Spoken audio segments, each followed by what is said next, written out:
What is your message to McCain and Obama? Because the issue of Pakistan has been hotly debated here in the United States. And in fact, a few months ago, Senator Obama said that he doesn't discount the idea of taking military action and striking militarily at Pakistan if he has actionable intelligence that Al-Qaeda elements are there. It's an election year, and you have to make political statements. But when you're in office, the situation changes considerably. So you think it's more rhetoric than anything that can actually materialize? I wouldn't say that, but I think it is in McCain's interest, it is in Obama's interest, it is in our interest that we build a long-term, broad-based partnership. But the US also seems to be losing patience, though, with your inaptitude, as they see it, to take action, to be able to rein in those militants, make sure that they don't cross into Afghanistan and destabilize the situation there. I think they should also recognize the successes that we have made. They should also realize the people that we have apprehended, serious high-value targets that we've apprehended. We've got Al-Qaeda on the run, to a great extent. We have broken many networks in Pakistan, and we have banned many organizations in Pakistan. What they need to concentrate on, in my opinion, is Afghanistan. Why Afghanistan? The internal situation in Afghanistan is being overlooked, and the impact that it is having on the cross-border movement has to be considered. And I say that having met a lot of people in Paris. They were there discussing Afghanistan, pledging for Afghanistan. I was there the other day in the Security Council, where there was a debate taking place on Afghanistan.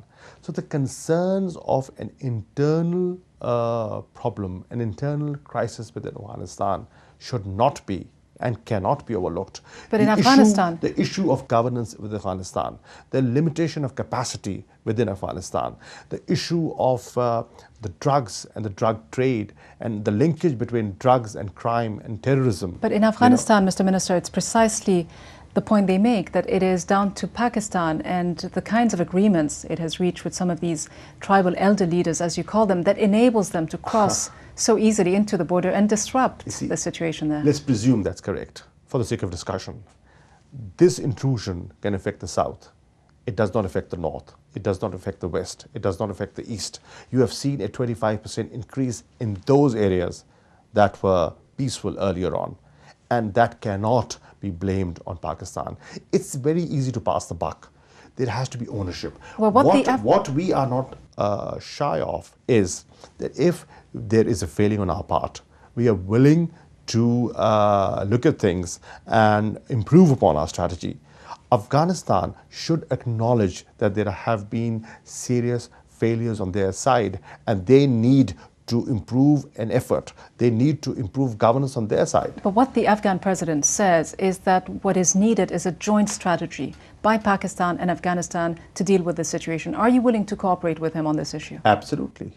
We all for a joint strategy. We've never ignored that. We've never denied that. I've traveled to Kabul. I went and met with President Karzai. I've had 3 meetings with Dr. Spanta, the foreign minister, and they're good meetings. He was very understanding, and we are building that confidence and that cooperative environment. Well, you talk about confidence, but recently there was a bombing of the Indian embassy in Kabul. And immediately there were lots of hints and accusations in Afghanistan that Pakistan, indeed its intelligence services, may well be behind this attack. Why do you think the fingers get pointed towards you? I think it was a knee-jerk reaction. If they have any substantial proof, they should come out with it. We do not have any interest in destabilizing Afghanistan. We have an interest in a stable, peaceful Afghanistan. They've got to understand that. What is the reason, do you think, behind this recent spike in tensions between the two of you? You see, Afghanistan is about to go into elections, right? And you have to satisfy the local population. The government in Afghanistan will be accounted for. And they are looking, perhaps, they're looking for scapegoats. Do you think the US strategy in Afghanistan has worked? Are you happy with the fact that there are so many US and NATO troops on the other side of your border? Has the military approach succeeded, in your opinion? See, as I said, the military approach cannot be sufficient. It has to be more than the military approach.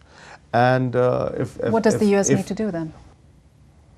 They have to engage, they have to engage, they have to talk, they have to develop, they have to invest in the social sectors, you know, they have to win over people.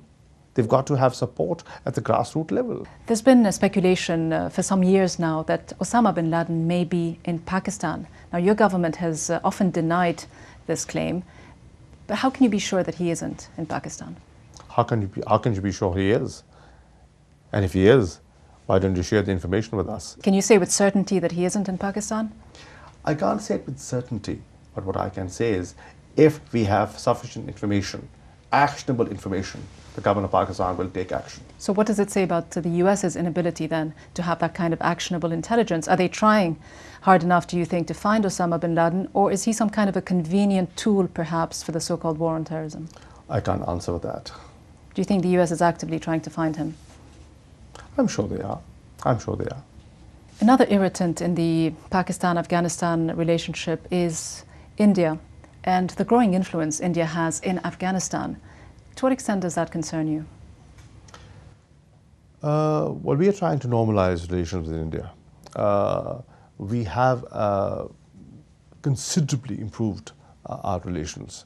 And I was in Delhi recently, and I was talking to the Indian leadership. I see a desire on both sides to improve relations.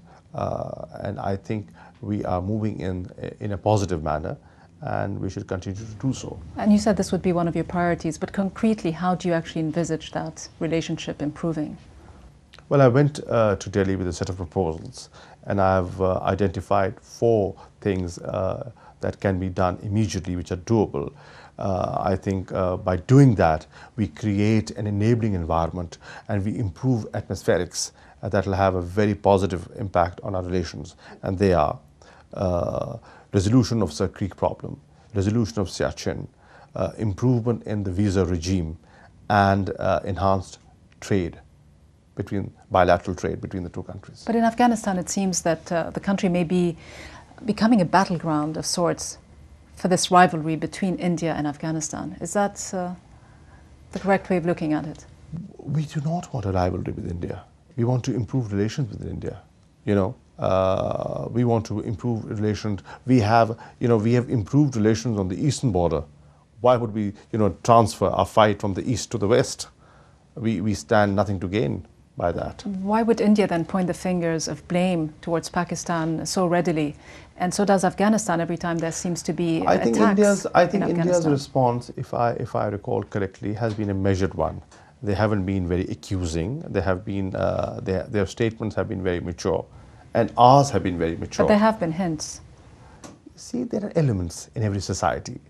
You have an independent press, you have reporters, they can have their personal opinions, but I'm talking of the government circles. The government circles of Pakistan and the government circles of India have been very responsible. The commission, the UN commission looking into Benazir Bhutto's killing, it seems that this will go ahead. How hopeful though are you that this will actually make any difference, that the perpetrators of this crime will actually be brought to justice or even found? That's our desire, and we'll do our utmost to give all possible support to the Commission so that they come to some sort of a conclusion, and we can bring people to justice. But going to the United Nations, in a way, doesn't it undercut your nationalistic principles, your sovereignty? Because in a way, you seem to be giving the message that your own judiciary is unable to look into this issue. No, the point is, it's a decision of the people. It's a decision that has been expressed by a unanimous resolution of Parliament.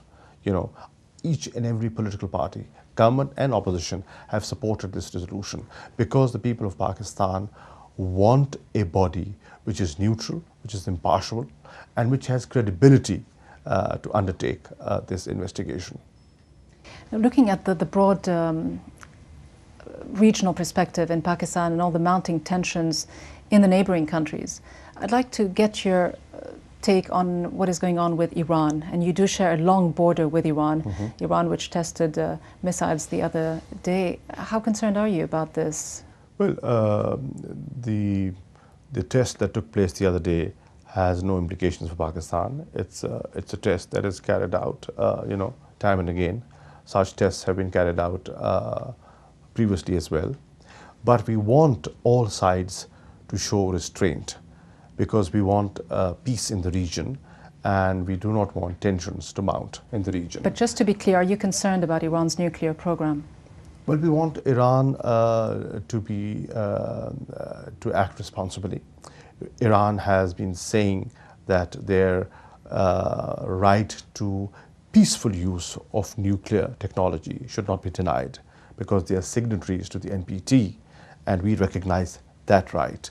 But we would dissuade Iran and would urge them to show concern to international concerns. So is that a yes, you are concerned, or no? Well, we want a peaceful resolution of this issue. We do not want escalation of tension. We do not want any aggression in the region. Do you think Iran is a threat to regional stability? No, I don't think that. But there are some who do, and we want Iran to address their concerns. Are you concerned that the US or Israel may strike at Iran's nuclear facilities? I hope not, because if they do, it will destabilize the entire region and things can spin out of control. What would be your reaction? Would it affect your military cooperation with the US? I hope we don't have to think that far. Would you maybe use your leverage with Washington to dissuade them of striking at Iran if it is such a destabilizing factor in the region? We would urge the United States to look for a peaceful resolution, resolve the matter through dialogue. Foreign Minister Qureshi, thank you for your time and thank you for talking to Al Jazeera. That's it for this edition. I'm Ghida Fakhry.